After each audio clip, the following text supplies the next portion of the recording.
ಈ ಜನುಮವೇ ಆಹ ದೊರಕಿದೆ ರುಚಿ ಸವಿಯಲು. ಆಹಾ ಆಹಾ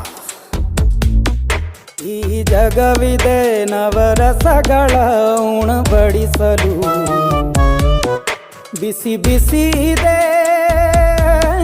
ಬಿಸಿ ಬಿಸಿ ಇದೆ ನಳಪಾಕ ದಿನ ದಿನ ನೂತನ. ಈ ಬಿಸಿಯುವಾರುವ ಮೊದಲೇ ಎಲ್ಲರ ಜೊತೆಯ ಮೆಲ್ಲುವ ಕಲೆಯ ಜೀವನ ಜನುಮವೇ. ಈ ಜನುಮವೇ ಆಹ ದೊರಕಿದೆ ರುಚಿ ಸವಿಯಲು. ಈ ಜನುಮವೇ ಆಹ ದೊರಕಿದೆ ರುಚಿ ಸವಿಯಲು.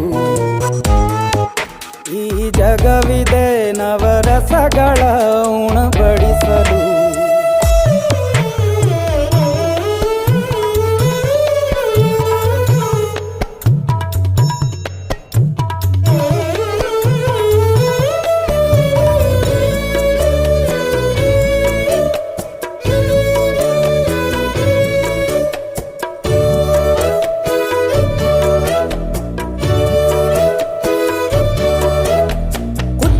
ಗಂಜಿ ಉಪ್ಪಿನಕಾಯಿ ಹೇಗೆ ಮಾಡಿದೆ ಗೆಳೆತನ.